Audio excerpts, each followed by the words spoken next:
there are thousands of movies out there. Some better than others, and some that may seem better than others, but which ones are they? Hello everyone and welcome back to AustinPlus Commentary, where today we are covering another video! Woo! Yeah, boy. This video, I don't know if you're watching, but I've been bombarded with to do this video, because I asked for a bit of help on it, and now that I've had that help, now all I want is that video to come out. So here it is. So we are talking about the most overrated movies of all time. Now, the most overrated movies of all time, this is actually based off of the internet. This is not my opinion. Do not blame me. I am not to blame for this. But we have 5 projects, each with a different genre, sort of, and let's just talk about it. First one on the list is Christopher Nolan's historical masterpiece known as Oppenheimer. Now, if anyone here is an OG fan of when I did videos in 2023, when I was under the name Austin Talks, I did a review of Oppenheimer. Still love that film to this day. I still love this film. This might be because of my interest in physics, so this was a bit near and dear to my heart. But Oppenheimer was apparently one of the most overrated movies of all time. It won countless awards and had a very huge cultural impact on its viewers. I personally really enjoyed it, and I've watched it again from time to time. Same with the F1 movie. That's another film people say is overrated. Just because it's a new film, it's not overrated. It's amazing. Ooh, you're odd. But the wide majority of fans that watch this actually believe this to be very overrated, and this is due to its 3-hour runtime. I completely understand that. I know I know what long and tedious movies are like. I very rarely watch them, so I've never got round to The Godfather. What did he say? That's why I think long runtime movies you can take with a pinch of salt, because not a lot of people are willing to wait that long. Everyone's different, innit? And also, a lot of people didn't like the overly science-heavy stuff, especially at the very beginning, because it took about 2 hours for the bomb to go off, which is what people probably wanted to see with the effects. So I completely understand that. It was very slow-paced, according to people. I thought it was okay. So it seemed very inaccessible to most people. Number 2 is an animated movie, and boy, was it horrible. The B movie was, oh god, I remember watching this film and thinking it was amazing. I saw it, how did I come across this? Because this was one of the top, I think, 15. It's only appealing to younger audiences, and I completely get that. But this movie became iconic because it was widely utilized in memes, and via the internet, it developed a very internet cult, if that makes sense. So a lot of people like this movie because of its impact on the internet in terms of memes. So all of that cult following was mainly because of its internet glory. But overall, the movie is incredibly overrated.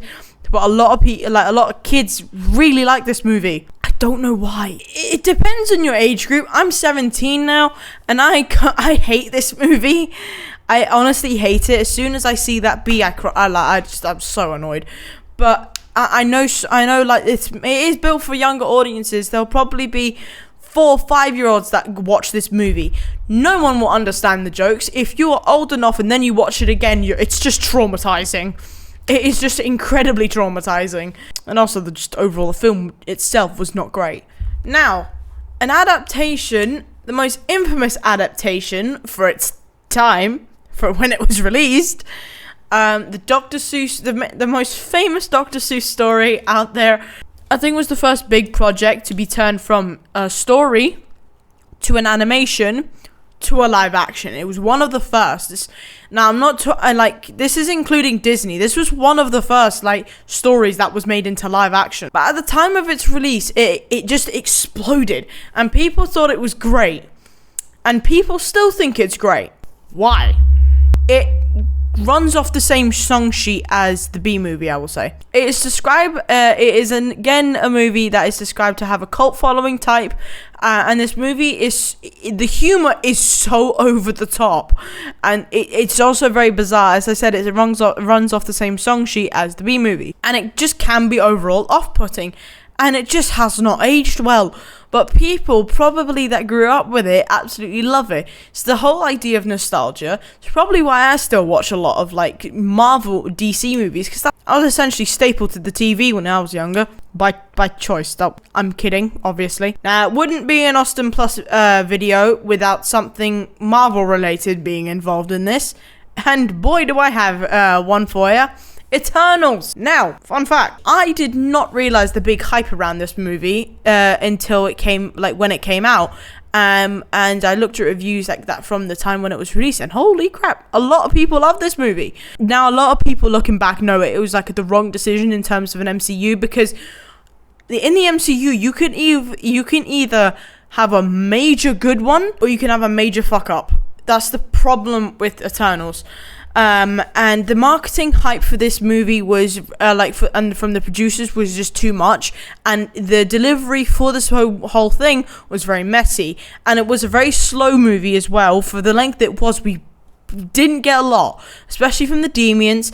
The introduction to each of the Eternals was horrendous, and the characters just overall aren't remembered in the MCU, and I think that's actually what the producers wanted. They said they were not going to do Eternals 2 because they wanted to focus on other projects.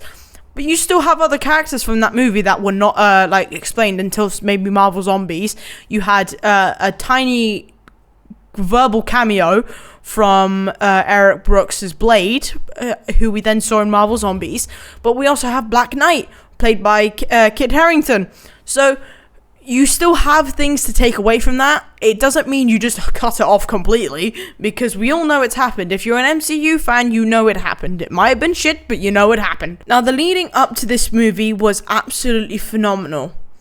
And I'm not usually one to shit on an Adam Sandler movie, or a Kevin James movie for that matter, but Pixels was just such a weird movie.